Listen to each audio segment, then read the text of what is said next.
Well, thank you. Thank you. No, okay. Well, again, oh, already good start.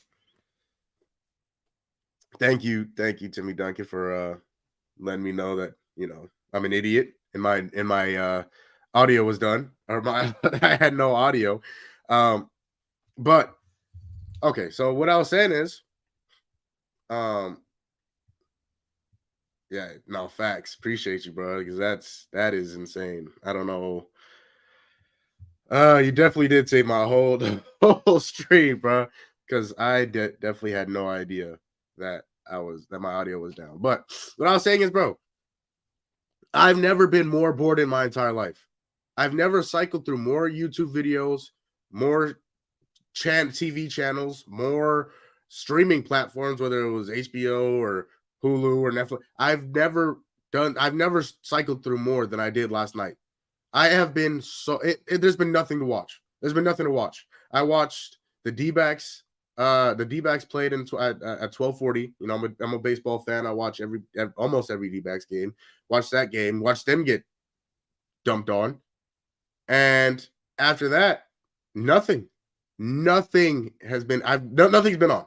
Nothing's been on. So, um, but again, while I do have my audio on now this time, again, shout out to my boy Timmy Duncan. But welcome to the Thursday edition, June 6th of Gumball Sports Machine. Tonight, finally some basketball. Finally some something to watch. Game one of the finals is tonight. But before that, I do want to get to some basketball news that came out this morning. And as every day we start every show off the first segment with something to chew on.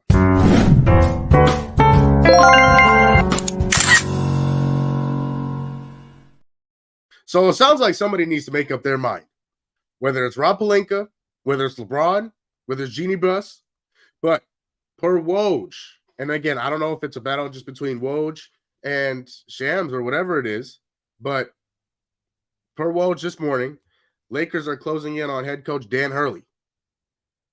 Yesterday, it was JJ Redick. So I don't know what's going on. I don't know if it's misreporting. I don't know what it is.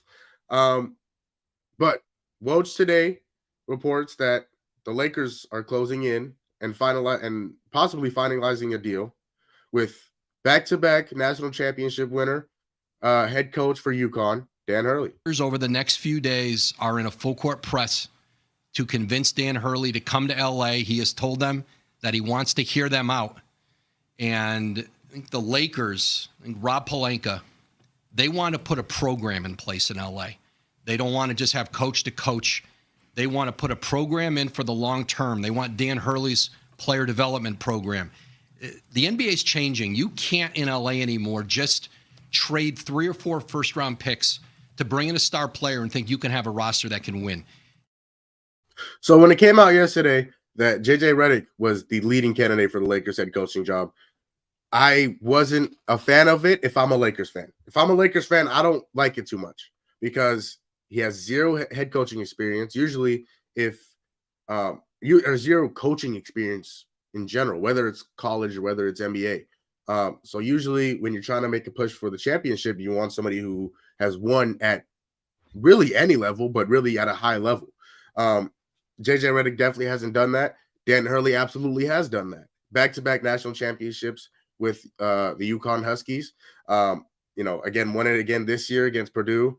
And I mean, he was a magician with that team, right? Obviously, they had talent, they had players who can get it done, but the system that he ran, the defense that they played, especially when it came to guys like Zach Edey, the National Player of the Year. So his system that he ran was very good. I would be a fan of this if I'm a Lakers fan. I would like it for the Lakers. He comes in with, again, championship coaching experience. Yes, not at the NBA level, but at the college level, the next highest level. So you come in ready to win, right? So he's wanted to win. He's never really lost too much. That Hurley family in general, whether it's Bobby Hurley or Danny Hurley, has never really lost too much, right? So in terms of that, he comes in ready to win and coming off a win, a few of them. He comes in, he knows how to manage players, right? Yes, LeBron is not ever LeBron is at higher than any level that he's ever coached, but he knows how to manage players. He's managed high level players for a very long time. So I like it for the Lakers. Again, I don't know which one is true. I don't know if maybe they're both true. Maybe, the Lakers are leaning more towards one than the other, whether it's Dan Hurley or JJ Redick. Personally, I think Dan Hurley would be a much, much, much better fit than um than JJ Redick. Just my opinion. I think that'd be more championship ready if they were to bring in Dan Hurley, other than JJ Redick. Next up, Minnesota Vikings come out with some new alternate winter uniforms. I don't have a picture, but they've been all over social media, ESPN, House of Highlights, ESPN on NFL, whatever sports social media page you go to, they've been all over. So I like them. I really like them. They're really clean, all white. Obviously, Minnesota is very cold. Lots of snow in Minnesota, especially during the winter time, during football season. Hence the reason why Minnesota built a dome for the Vikings. But again, I think it fits very well for the city. I really like them. They're very clean. A lot of the uniforms that I'm starting to see, the newer ones, I made fun. My team is the Cardinals, so I made fun of the Cardinals a little bit when they came out with their new uniforms. Just because a lot of the new uniforms I'm starting to see look like college uniforms, right? And college uniforms are pretty nice, especially the alternate ones that some teams, some schools come out with. Oregon has always had some interesting uniforms. Ohio State, my team, has always had some pretty clean uniforms. Again, some other schools, Stanford, I like their uniforms. I hate Michigan's, can't stand Michigan's. Also, might be because I'm a Ohio State fan, but but there's some schools that have come out with some really, really nice uniforms, and I think the NFL might be kind of basing some of their uniforms off the college uniforms, which I'm not mad at. I'm not mad at all, right? I love the college uniforms, some of them, right? So some of them are extremely nice. So I think a lot of possibly the new uniforms can be based off of some of the college uniforms. Again, not upset about it. A lot of the college uniforms are very creative, very city based. So again, I love them. No complaining here. I really like Minnesota's new uniforms, and also the Utah Jazz uniforms, the new ones that they just came out with. Love those. Those are fantastic. I really like those. The home ones, especially with the Utah and then the Purple Mountain, the white ones. Those are really nice. I really like those. So the uniforms are starting to make a comeback. They're starting to look really nice. In both sports, both MLB and the NBA. MLB, obviously they've had a lot of controversy about their uniforms. They're just not very good at all. If I'm being honest. So, yeah, Fanatics definitely sold the bag with MLB uniforms this year. Chicago Sky players harassed outside of their hotel. I think yesterday afternoon, getting off the bus, and there's a man screaming at them. Some players said that it was racial and sexist comments that were screamed towards them. But and some players also said that the comments were based on Kennedy Carter's hits on the Indiana Fever's Caitlin Clark from this weekend. Let me just say, I'm very glad that the WNBA is getting more attention and is talked about more, and more people are watching. I'm very happy for that. But this is ridiculous. You can't. That's not something you can do. Men or women, you cannot go out and blatantly disrespect athletes or anybody in general. So I think that is awful. I hope there's repercussions for that person, whoever may have done it. So again, you can't do that. Like I said, I really love the NBA, and I'm loving that it's getting so much more attention, because it's competitive basketball, right? It's good.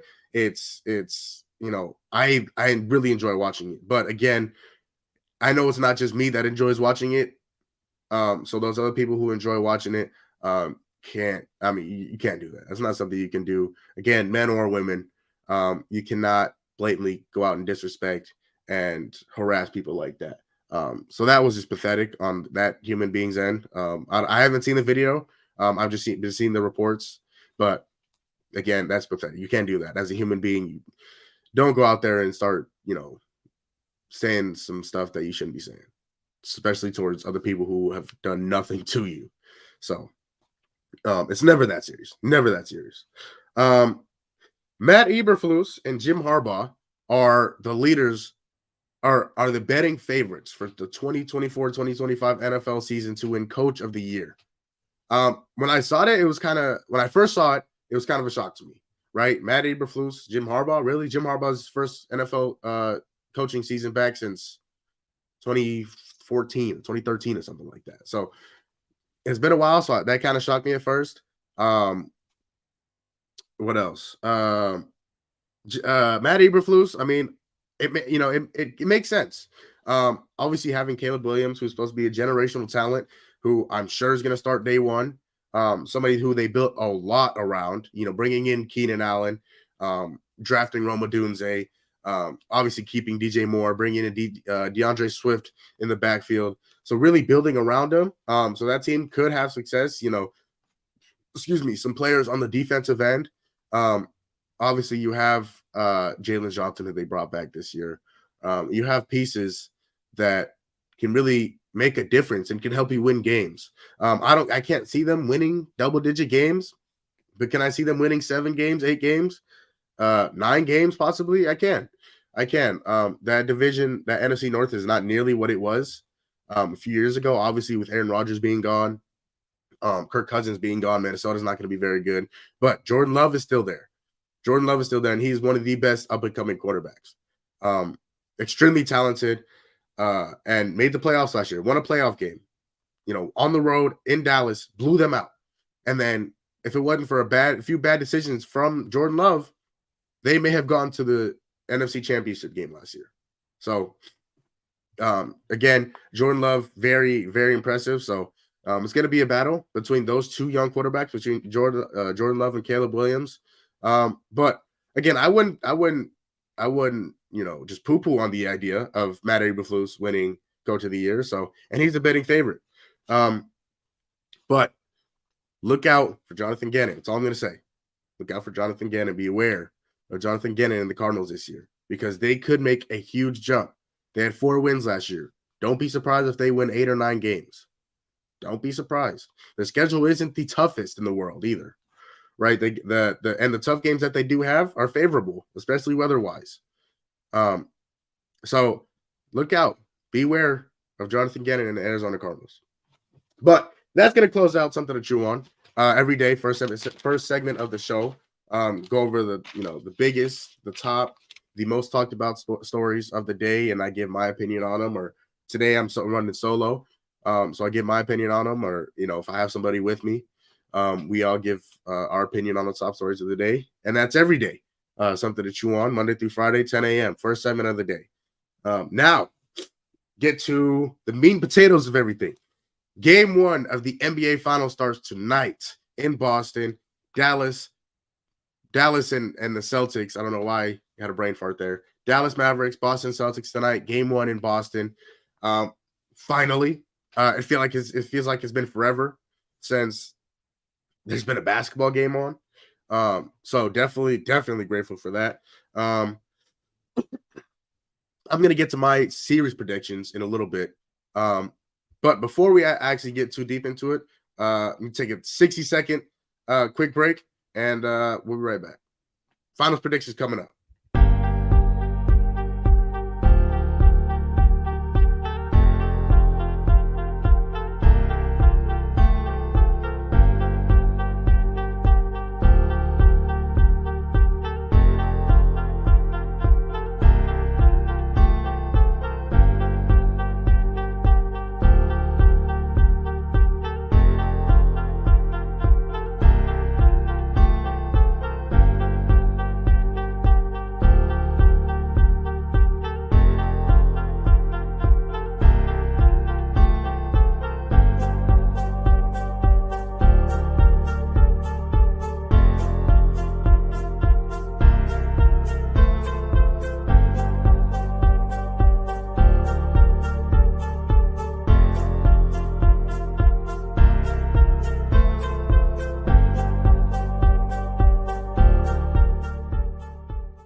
And we're back. I don't know if you can tell, I am a little under the weather. So quick 60-second break, especially when I'm on my own, get a little bit of water in me. Still got to try and get better, even a little bit. But so game one, again, I'm going to get to my series predictions. I've already said it. I think I said it yesterday, but I'm going to get to that in the end of this segment. Tonight, my prediction for tonight. I think the Mavericks are going to come out and stun the Boston Celtics in game one. I think they're going to come out hot. I think they're going to come out very hot, especially from the three. I see a huge game from Kyrie Irving. I see 30 plus from Kyrie Irving. I think Kyrie's going to come out very aggressive, especially because I wouldn't be surprised. In fact, I hope that the Celtics are getting the ball out of Luka's hands. And so that gives Kyrie a one-on-one. And then now the Celtics have very good defenders. They have Drew Holiday, they have Derek White, they have Jaylen Brown. But I haven't seen anybody in the league really defend Kyrie Irving well, especially when he's on. I think tonight is going to be one of those nights where he's on. I see 30 plus for Kyrie tonight, and a game one win for Dallas on the road. Luka, I think, is going to have a big night. I think he's going to have a 25-point, possibly triple double. I definitely wouldn't be surprised. 25, 11 and 9 night, or maybe 25, 12 and 10 or something like that. But I see a huge night from Kyrie Irving. I see a big night from the role players. I see 20 plus from PJ Washington. PJ Washington, 4 threes. I think he's gonna come out hot again, getting the ball out of Luka's hands, and then once Kyrie gets going, they want to get the ball out of Kyrie's hands. That opens up the court for PJ Washington and Derek Jones. PJ Washington is just a better shooter. He's been the best. He's hit the most corner threes in the NBA playoffs this season, or not this? This season, I guess. So I see him getting a ton of corner threes. I think he's gonna make at least four, and I see a 20 plus night from PJ Washington. So I think Mavs are gonna steal game one. Again, from a big game from Kyrie, a big game from their role players. Derek Lively, I think, is coming back, so I think he's going to be able to go and kind of compete with Porzingis. Obviously, Derek Lively at 7 feet, I believe. Porzingis at 7'3". Derek Lively much more athletic than Kristaps Porzingis, but Porzingis is also a much better shooter than Derek Lively. So Derek Lively is going to have to get out there and defend Porzingis on that three-point line, because if he doesn't, Porzingis can get hot and he can take over a game. Especially if you're trying to get the ball out of Jayson Tatum and Jaylen Brown's hands, and you leave Porzingis open, he's going to be a problem. So again, I see a big game from Dallas. I do see a very big game from Jayson Tatum. Wouldn't be surprised if he got 35 plus. Jaylen Brown, I think he's going to have an okay game. I think 20, somewhere between 20 and 25. But I think Jayson Tatum is going to get most of the touches. That's definitely somebody they want to get going. Jayson Tatum, and we're going to talk about this in a little bit. Jayson Tatum has a lot of pressure on him. So he's going to have to step up, and they're going to be looking for him to step up. So expect a lot of touches from Jayson Tatum, a lot of shots put up from Jayson Tatum. But in terms of Dallas, again, the role players are the key. And yes, I said it yesterday. On yesterday's show. It's a 3v3. It's a 3v3. I think it's going to be Derek Lively, PJ Washington, and Derek Jones versus Porzingis, Derek White, and I'm blanking. Porzingis, Derek White, and Drew Holiday. It's going to be a 3v3. Whichever one outscores the other, whatever three outscores the other three is going to win this entire series. Again, take a big game from the role players tonight in game one. No, I'm not going to be live during the game. I just saw that right now. But we will be live back again tomorrow, 10 a.m. Every weekday. It's not a bad idea though. Not a bad idea to be live during the game. Maybe in the future. But no, not tonight. So again, Dallas role players have to step up. They do. And not just game one, like I think they're going to do tonight, but every game. So I think Mavs tonight by double digits. I don't think it'll come down to be the closest game, but I do think Mavs will win by double digits tonight. Again, Kyrie 30 plus, PJ Washington 20 plus. I can see Derek Jones hitting a few big threes. Derek Lively having a few huge alley-oops. Daniel Gafford, same thing. Maybe a few blocks. So I think I see a big night from the role players tonight from Dallas in Boston. And a big game from Jayson Tatum, but I just don't think tonight he gets any help because of the Mavericks stunning them and how much energy that Boston will have to exert on the defensive end. Another thing I want to talk about. Oh, voice crack. Excuse me. Another thing I want to talk about. Kyrie used to play in Boston. How will he get received tonight? I think he will get booed. I think he will get booed a lot. I think he will get booed every time he touched the ball. I think he will get booed, especially every time he scores. But it's just the way he went about himself in Boston. You know, he told them, he straight out told them, I'm going to resign here. I'm coming back. You'll see me here next year. Not the case. Not the case. Obviously, he ended up going to Brooklyn, and you know, we all know what happened in Brooklyn. Excuse me. We all know what happened in Brooklyn. But again, he was good in Boston. They did make it to the Eastern Conference Finals without him, and took LeBron and company to 7 games. That was a young Jason Tatum, young Jaylen Brown. Al Horford, I believe, was on that team too. But yeah, that team was missing their 2 best players at the time, in Kyrie Irving and Gordon Hayward. So that team was very good.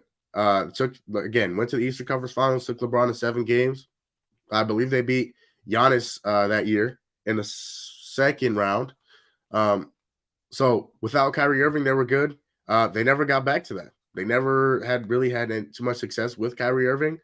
Like I said, Kyrie Irving did eventually end up leaving, going to Brooklyn, and disappointing a lot of Boston Celtics fans. They traded for their golden boy. They traded their golden boy for him. They traded Isaiah Thomas, Mr. Fourth Quarter. Isaiah Thomas was extremely good for them. MVP candidate, a playoff performer, a great playoff performer at that. There's a reason why his name was Mr. Fourth Quarter. And he was very good for them. But they traded him. Kyrie asked to be out of Cleveland, got rid of him, and they switched roles. Kyrie went to Boston, and Isaiah Thomas went to Cleveland. Obviously, Isaiah Thomas, dealing with that hip, was never really the same player after that. After he was traded to Cleveland, and Kyrie, no injuries, just wasn't very good. Again, he had his moments. He had his moments in Boston, but they never really had any team success. Especially in terms of going to the finals and winning the finals. They really haven't had that success since recently. When he left, obviously, you know, when they played in the finals, Brooklyn did beat the Celtics in 5. I think that was 2021. So got them out of there really quickly. So I know Boston is still very, very unhappy about that. And I think Boston fans are more upset of anything that he's doing it now. The success he's having now with Dallas, and the success he could have had in Boston.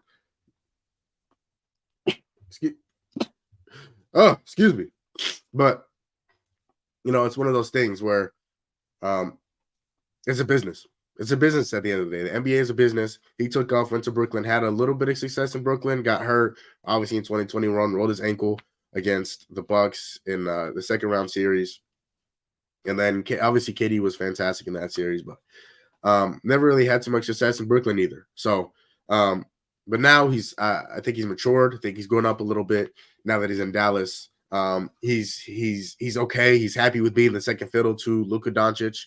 And obviously you've seen the success that's come with that. Obviously last year when they originally traded him, they didn't even make the playoffs.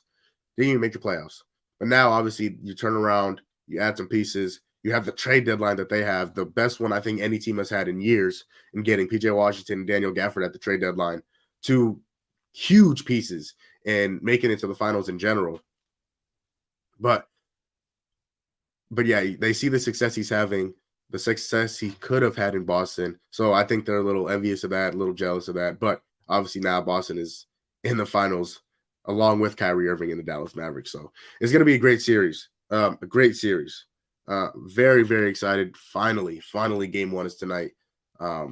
Again, I got Mavs winning game one by double digits. I think they're going to win big tonight. And then again, Boston has not really played very well at the beginning of the series, whether it's game one or game two. They usually have a lackluster game one, game two of the series. They come out in the first series of the playoffs. They lose game two to Miami without Jimmy Butler, without Terry Rozier.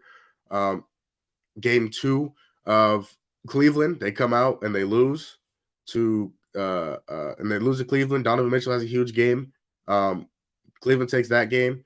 Game one, they should have lost in the Eastern Conference Finals. They did end up sweeping the Pacers, but with a dumb turnover by the Pacers, and then a miraculous shot by Jaylen Brown to tie the game up and go into overtime. So that's a game they should have lost. They did end up winning. So they don't play. So in the beginning of the series, either game one or game two, especially at home, for whatever reason, they just don't play well. They play very lackluster, play a little lazy, play like they already know they're going to win. That tends to be the problem for Boston. So I do expect something like that to happen again today. Again, that's the reason. That's the biggest reason why I have Dallas winning game one. Because again, I also think they're going to come out hot. They're going to come out with a passion, a fire. They're going to start hitting from three. So definitely looking forward to that. Finally, some basketball again, playoff basketball. So definitely looking forward to that. Speaking of this NBA Finals, Jayson Tatum has a lot of pressure on him, and that's been one of the most talked about things since they won the Eastern Conference Finals. And Luka Doncic also has a lot of pressure on him. Nobody's really talking about that. And so the question that I'm asking is, who has more pressure on them between Tatum and Luka Doncic? Personally, right? I'm going to give you why each player has pressure, and I'm going to tell you who I think has the most pressure on them. Jayson Tatum. I'm going to start with Luka. With Luka, he's been the best player in these playoffs. He's been the best player in the playoffs. He's played well. He's the biggest reason why his team is where they are right now in the NBA Finals.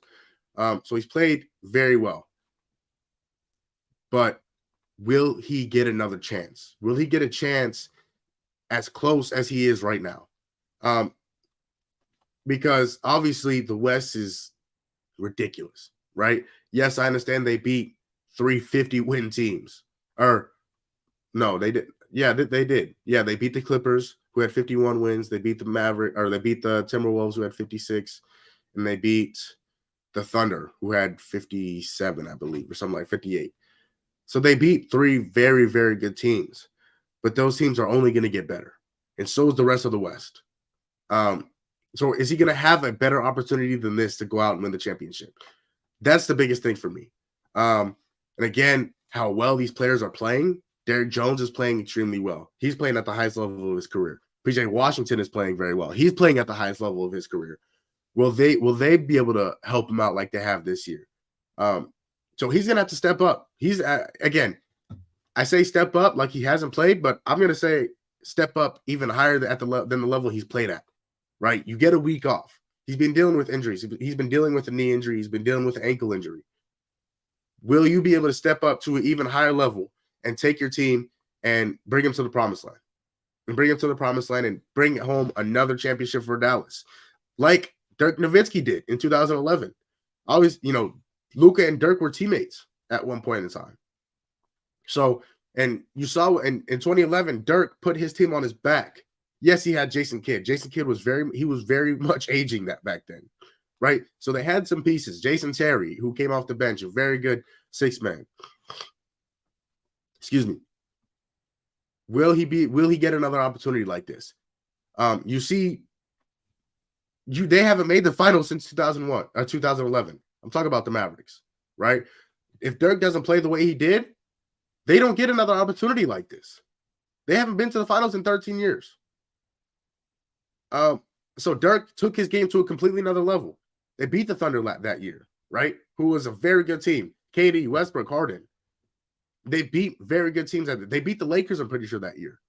right? With Kobe, Powell. So they beat very good teams that year. And Dirk was still able to take his game to another level and beat the Miami Heat in that series. The Miami Heat with LeBron, with D Wade, with Chris Bosh in the first year of that big three.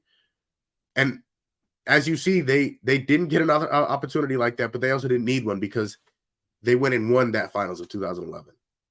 So will Luka get another opportunity like this? Will he make it to the finals like this again? Will he have another opportunity to win a championship? That's one of the biggest reasons why I think Luka does have a lot of pressure on him. And again, he has a lot of expectations. Again, but he put those expectations on himself for playing as well as he has. And I'm not knocking him for that. But again, you're being the player that Luka Doncic is, you are expected to take your game to the next level every step of the playoffs that you go. And this is the highest level of the playoffs, the NBA Finals. This is the highest level. You are expected to take your game to a completely different level. All the greats have. The LeBrons of the world, the Steph Currys of the world, the Kevin Durants of the world. All the greats have done it. The Michael Jordans of the world, the Larry Birds of the world. They all have taken their game to another level because there's a big difference between, yes, conference finals, obviously the first round of the playoffs, second round of playoffs, conference finals. Those are all very important, but none of them could compare to the pressure and the level of expectations that you have in the NBA Finals. So will Luka be able to step up to that? And that's what we're gonna have to find out in this series. Jayson Tatum has an immense amount of pressure on him. This is his second finals in the past 3 years.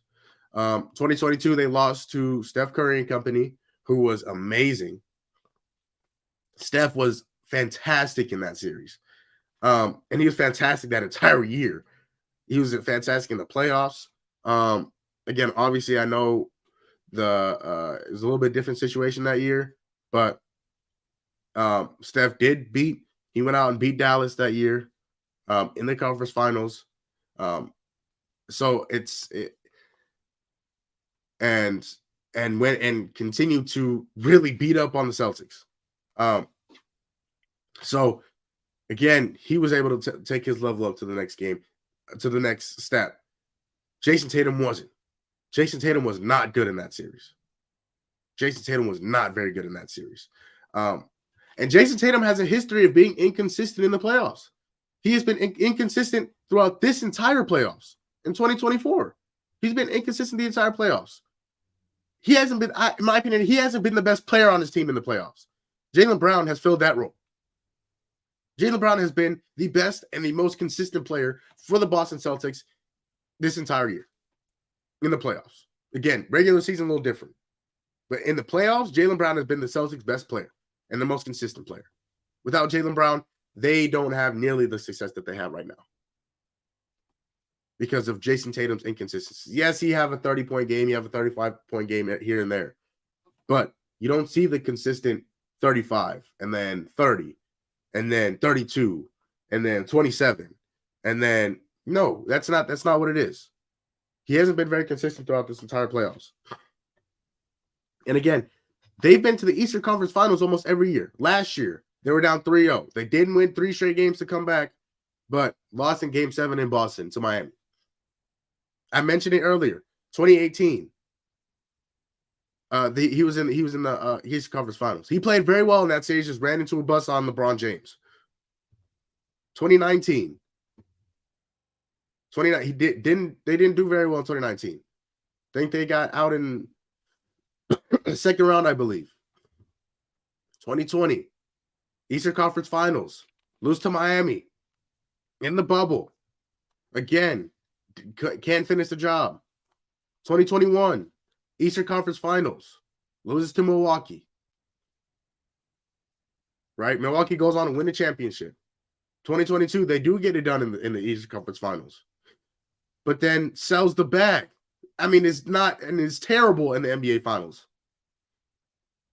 In 2023, I mentioned it last year. Down 3-0 in the conference finals. Did end up winning 3 straight, but lost in Game 7. So this is the opportunity that Jayson Tatum has to take advantage of. He's had a lot of opportunities. A lot. He's been to the conference finals a lot. He's been to the NBA finals in 2022. Hasn't stepped up when they absolutely need him to. Can he get it done this year? Can he be the best player in the series? Can he be a top 3 player in the league? If he performs this year in the NBA finals and wins finals MVP and averages 30 plus a game and carries his team to an NBA championship, he will be a top 3 player in this league. But until I see that, I don't believe it. I don't believe it until I see it. That's just what it is. That's just what it is. Jayson Tatum has to perform. He has to perform. I haven't seen it so far this playoffs. I definitely didn't see it last year. And I saw it in 2022, but until the NBA finals. He was very good in 2022 in the playoffs. Got to the finals and sold. So what do you got for me, JT? What you got for me, bro? Again, and then how many more opportunities are you going to get before this thing's broken up? You're paying Jaylen Brown $300 million. You just paid Jaylen Brown $300 million. Jayson Tatum's getting paid a lot of money. How many times are you going to get to fail in the biggest moments, whether it's the conference finals or the NBA finals, until this thing's broken up? That's the thing. Now, they've been one of the best teams in the East for a long time. So they could very much get back here. But again, how many opportunities do you have to fail in the biggest moments in order for you to realize, and I'm talking to you, Danny Ainge, the GM of the Boston Celtics. How many times do you have to realize, or Brad Stevens, that this certain group cannot get it done? They can't bring home a title. Because Jayson Tatum, first team All-NBA this year, All-Star, right? All the things you want in your star player, except for performing in the biggest moments. And he hasn't done that. Hasn't done that so far. He has another opportunity this year to be the best player in the series and bring home an 18 championship for the Boston Celtics. Will he do it? I don't know. But if we're talking about who has more pressure on them between Luka Doncic and Jayson Tatum, I'm going with Jayson Tatum, but not by much. Because Luka has a lot of pressure on him, not as much as people should be talking about, but Jayson Tatum just has a little bit more on him to get it done because of his inconsistencies in the playoffs throughout his entire career and his inability to show up when they absolutely need him to. That's why Jayson Tatum has more pressure on him. Like I said, he's gotten very close every year. Conference finals, right? Just hasn't showed up when they absolutely need him to. And that's where legends are not made. That's where legends are broken. Right? That's where these big moments, you have to show up. If you're getting, all NBA honors every year, all-star appearances every year, you have to show up. Have to. It's no question. You have to show up, and he has not done that at all, especially this year. But again, he has an opportunity. Luka Doncic has been the best player in the playoffs. Can he outplay Luka Doncic and bring home an 18 championship for Boston? And I told you, if he does, he is a top 3 player in basketball. Maybe top 1, depending on how he plays. But until I see that, I can't do it. I can't give that honor to him. But in terms of my prediction for the series, I have Boston in 7. I have the Boston Celtics in 7. I think Jayson Tatum's going to show up for at least 5 of the 7 games. I think Jaylen Brown's going to show up. But more importantly, I think the role players are going to be the most important part. And we talked about it yesterday. We talked about it, me, D'Lo, Kev. Excuse me. We talked about it on yesterday's show. The role players are going to be, and Kyson, the role players are going to be the most important pieces to success in this series, whether it's Dallas or Boston. And I've said it in this show, and I've said it multiple times before, it's a 3v3. It's a 3 versus 3. Derrick Jones, PJ Washington, and Derek Lively versus Drew Holiday, Derek White, and Kristaps Porzingis. Who can outscore the other? And I think the big 3 role players for Boston can outscore the big 3 role players for Dallas because they've been there before, except for Porzingis. Porzingis is the only question I have for Boston. Will he show up? Will he be healthy enough to play the entire series and play at a high level for the entire series? That's the only question I have. It's the only question I have about Boston. I've seen Drew Holiday show up in the biggest moments. He broke my heart in 2021. So I've seen firsthand Drew Holiday show up in the biggest moments. Derek White, he plays his role. He plays his role. Game 1, he had 20. Game 1 of 2022 finals. He had 20 points. Made some of the biggest shots. The reason why Boston went into Golden State and won that game. So I've seen Derek White show up when he needs to. As a role player in his role. Can Porzingis do it? And I haven't seen any, again, at the highest level. Derrick Jones, Derek Lively, and PJ Washington have showed that they can play their role at a very high level throughout the NBA playoffs. But can they do it in the NBA finals at the very, very highest stage? I don't know. And we're going to find out. Again, I think they're going to do it tonight. I don't know if they're going to do it for the entire series. And that's why I have Boston in 7. I think Boston's deeper. I think they have more experience. And they've been here before. They just need to take that extra step and bring it to the promised land. So I have Boston in 7. Again, if you have any rebuttals, DM me or comment or whatever the case is. Yeah, I got Boston in 7. I think it's going to be a great series. I think Luka's going to show out. I think Kyrie's going to show out. I think the stars are going to show out.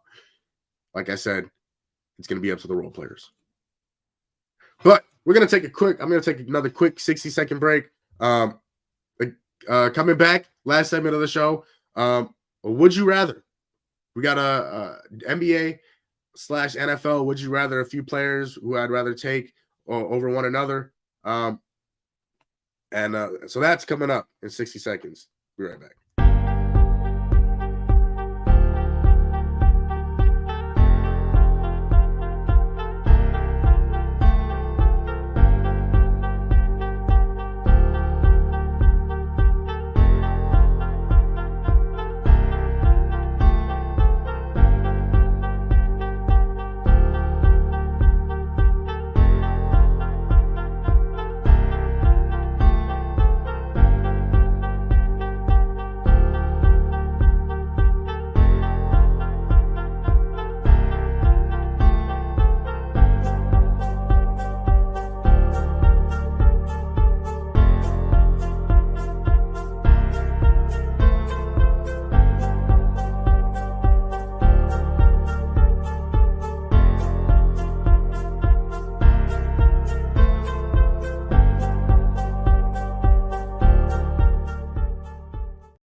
And we're back.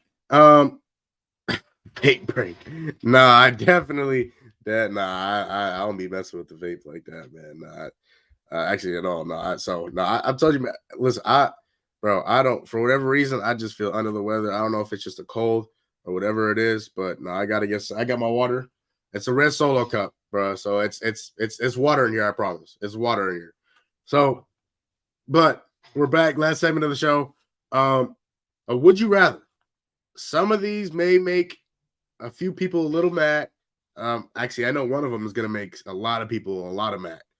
So, NBA and NFL this. We got a few NBA in here, a few NFL. We're going to start with the NBA. We're starting with the NBA. NBA finals tonight. It only makes sense. The first one, I know this one might make some people mad. Jalen Brunson or Steph Curry. And this is right now. Right?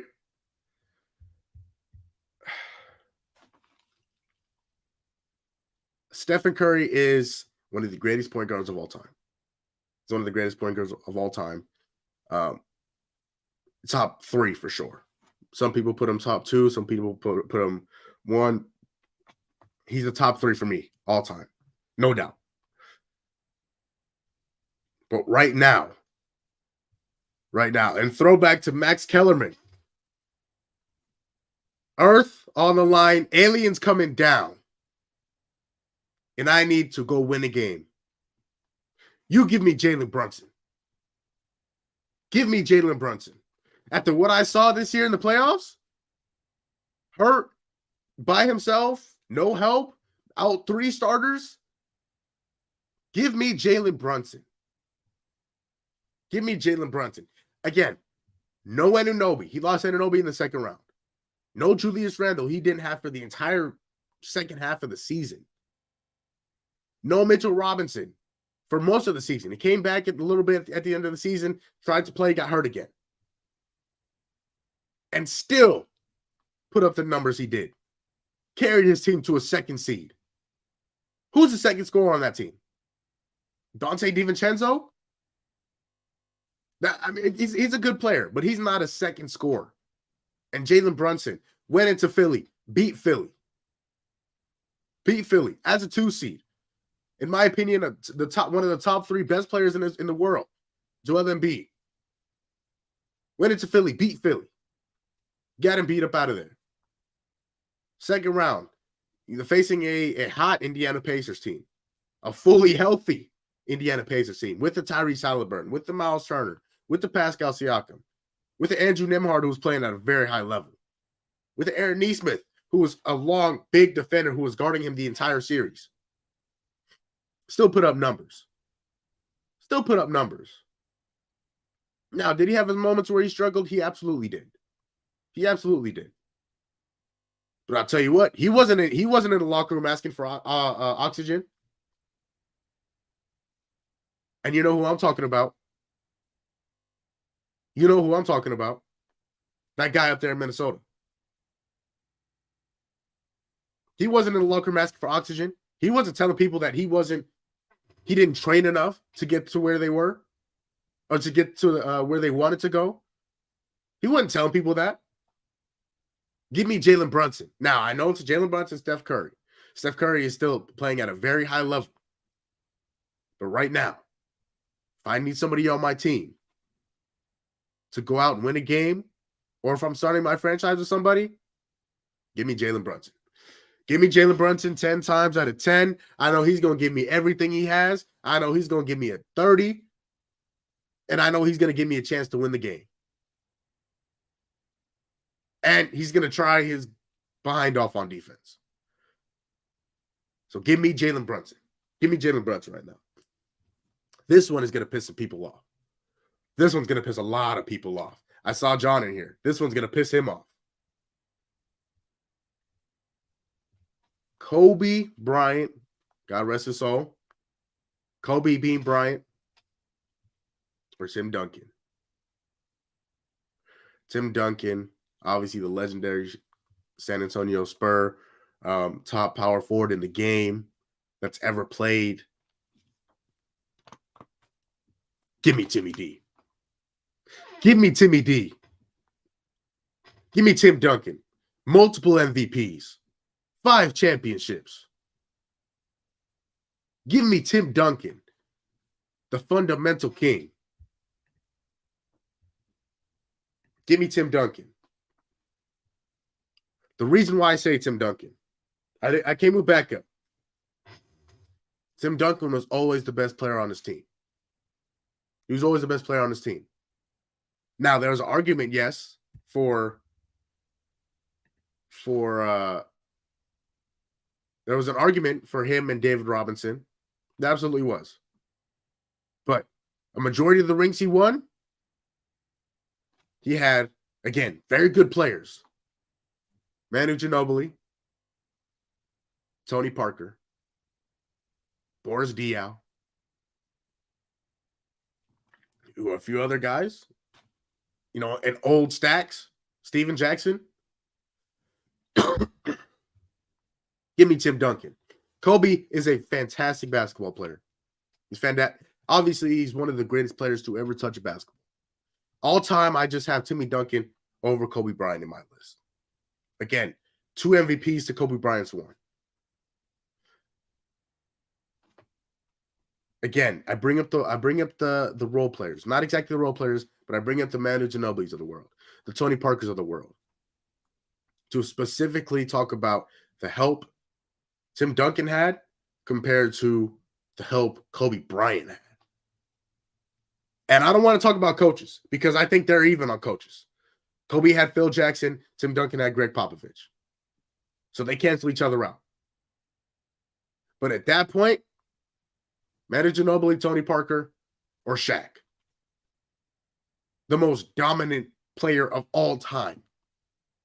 Someone who averaged 30 and 10 and 2 blocks, 3 blocks. Big Diesel. Again, Kobe had a huge part to do with that team. He wasn't the best player on that team. Shaquille O'Neal was the best player on that team. The reason why he won Finals MVP. And again, even the chips he did win without Shaq, he had the best big in the league at the time in Pau Gasol. The best big in the league. At no point in time were anybody talking about Tony Parker being the best point guard in the league.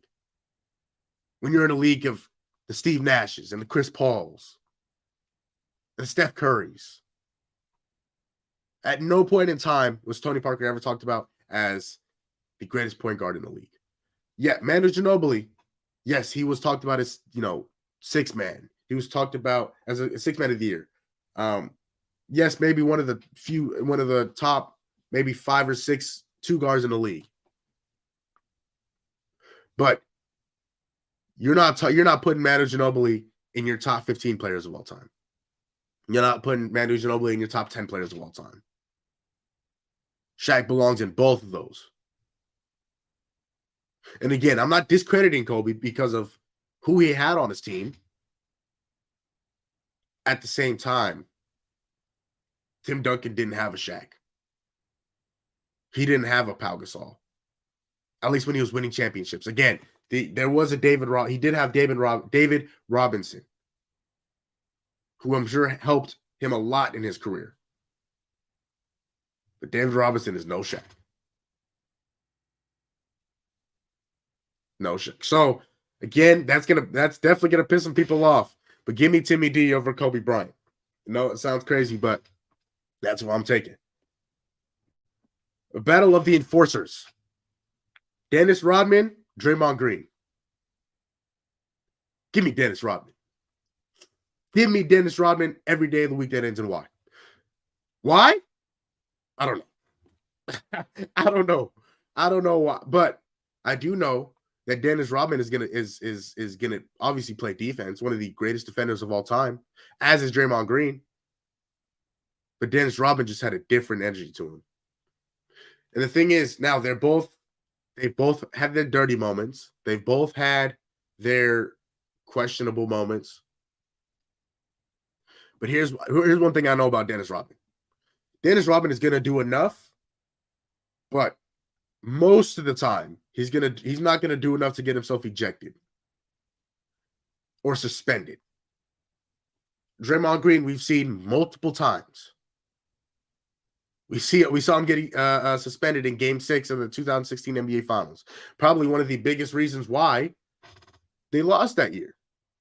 Draymond Green had a huge part in that team. He's had a huge part in the Golden State Warriors dynasty, KD or not.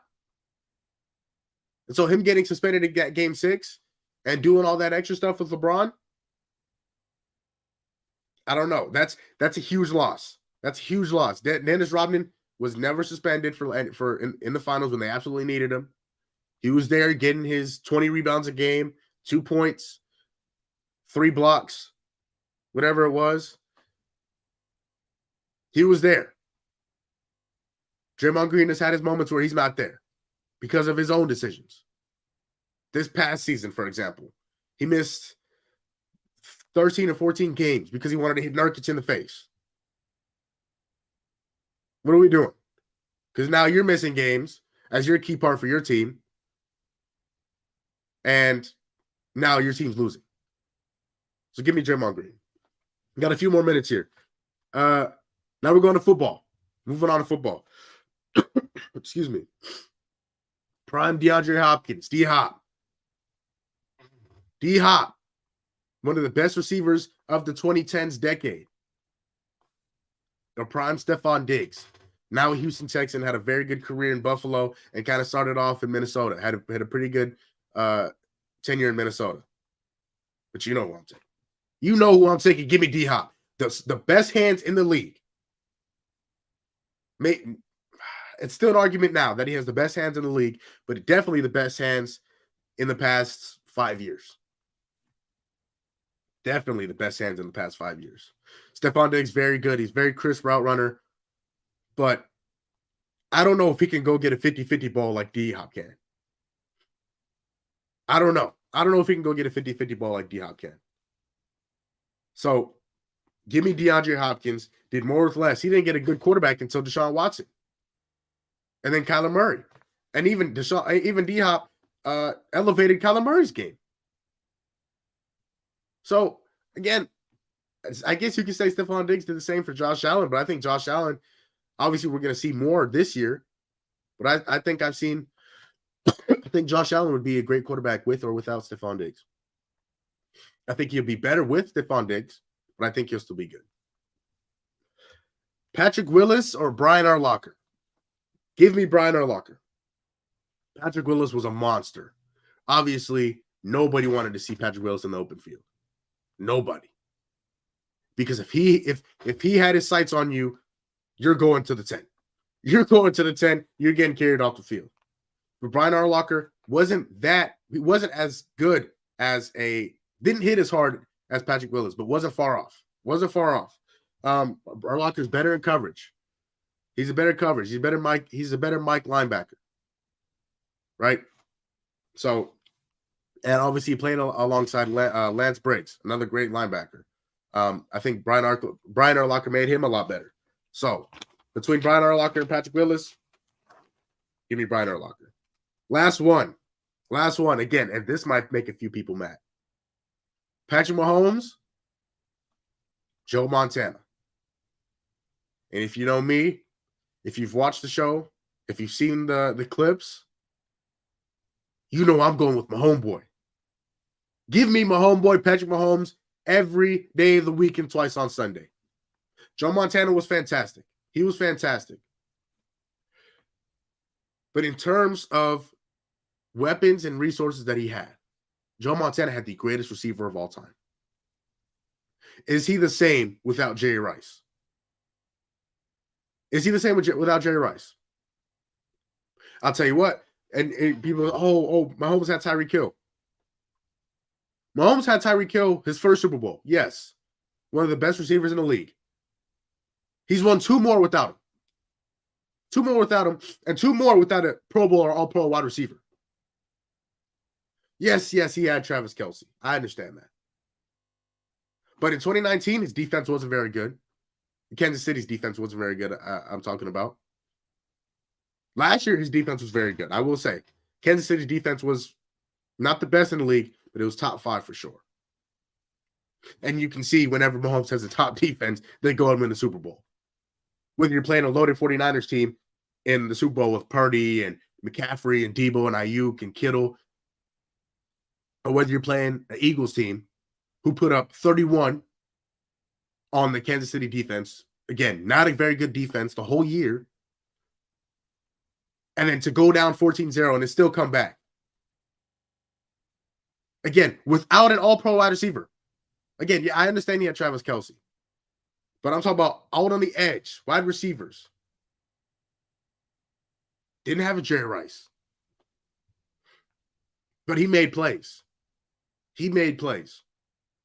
And for that, he is now a 3-time Super Bowl MVP, Super Bowl champion. So give me my homeboy over Joe Montana. And I mean, plus just the physical attributes. Mahomes has a better arm. He's more mobile. He can do more. Joe Montana was kind of a statue. Again, Joe Montana was great. But he's no my homeboy. But I'm going to end it off on that. I hope you guys enjoy the show, man. Packed show today. We're back at it tomorrow. I may be solo again. I may not. Don't know for sure yet. Going to close it out right here, though. Tomorrow, great show tomorrow planned. Got a reaction to game 1 of the finals. And more football stuff. More football stuff. But yeah, I definitely want to lead with that reaction to the game 1 of NBA Finals. Again, finally basketball is back. So until then, for yours truly, Gumball, or Jamal Gumball, aka Gumball. Well, man, I'll see you tomorrow.